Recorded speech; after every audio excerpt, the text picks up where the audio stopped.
Hey, this is Kathy here, back with another van vid, so I'm calling it. I don't know. They're always in the van because that's where I have, some spare time. So today I had to go out and do some adulting, like get my license switched from Rum Province to the one that we're in. And, nice hair. It's frizzy as anything. It's, it's a process. Not a process, but it's a boring thing. I didn't want to bring usually I have my daughter with me everywhere, my 3-year-old, but today was a good day to leave her with grandma and her nana, as it were. So I'm out by myself. And since I'm out, I'm going to go for a snowshoe. I brought them with me because I knew there was trails around. Um, and I got the okay from my mom. If it didn't take forever at the driving place, could I, go for a snowshoe before I came home? And she said, that's good, that's fine, so it's cool. So, yeah, I got a bit of a cold. I don't know hopefully I can just shake it. It hasn't really developed into much, it's just been a pain. It makes me sound worse than it is, or I sound worse than I feel, anyways. So I thought today would be a good time to talk about like our debt payoff and how we're doing that, money topics, because I've talked a lot about weight loss, because those videos are pretty easy to, update on. I just jump on a scale and that's the result, right? Every week. So those are pretty easy, but sitting down to do a debt video takes a little bit more prep. Today's not going to be a total in-depth one. I'm sitting here at the trailhead at the path that I'm going to go on, and there's people coming out of the car next to me. It's a little weird, but it's okay. I'm going to keep going. So I'm following Dave Ramsey's Total Money Makeover right here. So I'm still looking at the people. Dave Ramsey's Total Money Makeover. And so just a little brief description of what it is, of what his kind of philosophy is, well, let me just read here for a second, because it pretty much goes in order. So first things first, he goes through debt myths and common misconceptions about debt, money myths, hurdles that you might come across, and how to jump them, I guess, get around it. And then the first thing is to get $1,000 saved in your emergency fund. And we were lucky, and I had pretty much $1,000 saved anyways, because I always take money out of our account and put it into like a tax-free savings account. I just do that anyways, and I try not to touch it. Sometimes we have to, but so that didn't take very long to get to $1,000. So that's one good thing. If you're struggling to get to the $1,000 for your emergency fund, then you got to either cut back a lot or get another form of income. All right. And after you get your $1,000, now it's time for the debt snowball, which is the step that we're currently in. Now I'm going to go through these more in depth, like make them individual videos. I just wanted to give you kind of a brief overview of what's going on and what I'm doing. And so the debt snowball is where you start off with your lowest debt. Doesn't matter what the interest rates or anything, that you start off with your lowest debt and you go in order and pay it off, like from lowest to highest.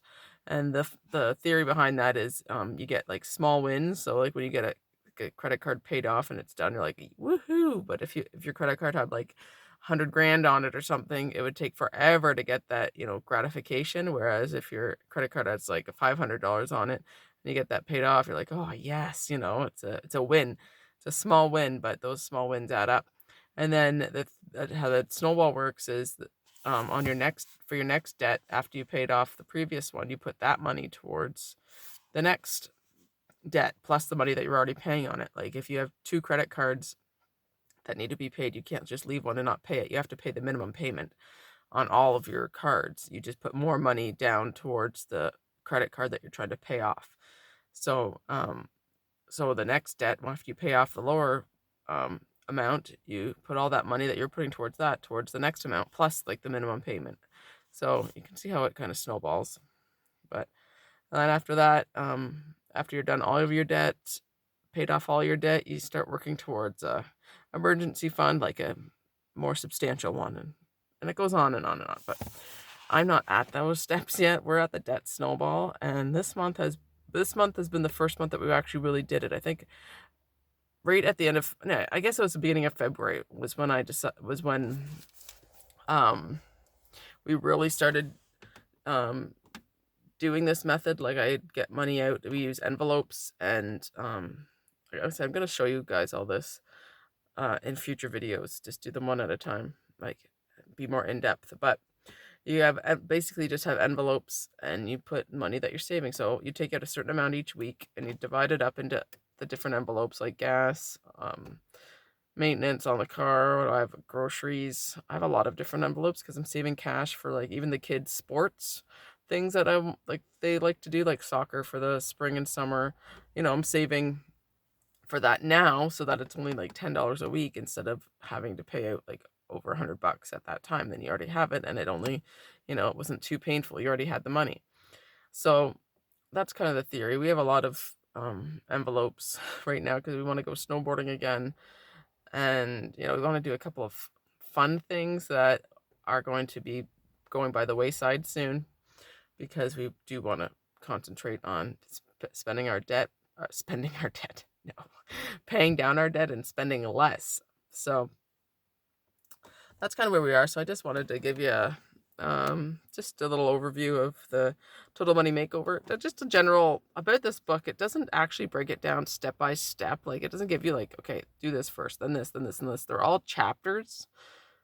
So I guess it does do that, but I kind of like it saying, okay, I like a list, and it's not listed. It's just chapter, this chapter, this chapter, this chapter.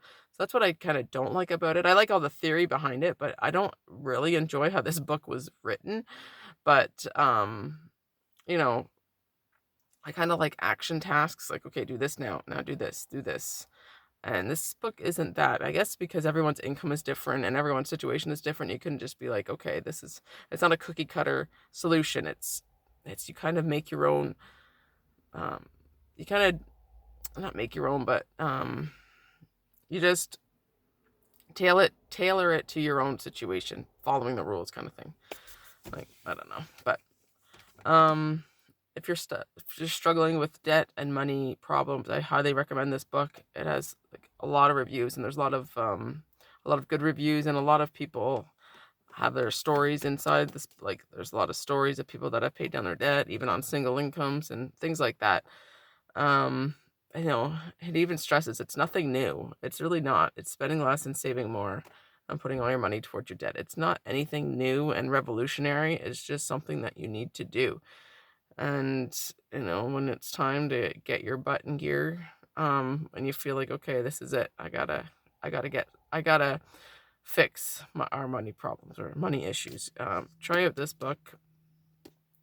So far I like it, and my husband's on board with it, which is awesome. He's been living with cash, because when I looked at my bank statement to do the budget. Oh yeah, there's a budget. That's a big thing. Budget. But anyways, I'll go into that.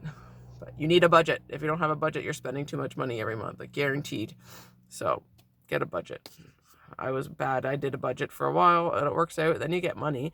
Like, say you did a budget, and then you're like, oh, now we have not lots of money, but spare money kicking around. Then you kind of forget about the budget, and then when times get tight again, you don't really button up as much as you should. Anyways, a budget is number one. That's the number one thing you need to do, is get yourself a budget. Where was I going with this? Well, I have no idea where I kind of went off on a tangent now. I can't remember what I was saying. Anyways, if you find it's time to do something about your money situation, get this book and follow it, and it should help you. It's helping me. Like, as I said, my husband is on the same page. He really wants to pay down the debt. I want to pay down the debt. He's living with cash. I give him a certain amount of money each month, and that's what he uses for, not each month, each week, for his Tim Hortons, because he drives really far, right, for work. So I can't really say, you can't have Tim Hortons, because you can just bring a coffee. But he does bring a coffee in the morning, but he still needs another one before he gets to work. And I understand that. He drives like 3 hours sometimes, depending on traffic, each way to work and back. So for me to say, no, you can't, no, you can't have Tim Hortons money or anything like that, that's not very fair, I don't think. So anyways, he gets a certain amount of money at each week for Tim Hortons, and so far he's had money left over for the next week, just using cash instead of using your card, because you don't really realize how much money you spend when you just flash your card, and bing, bing, bing, money's taken out of your account, and it's been awesome.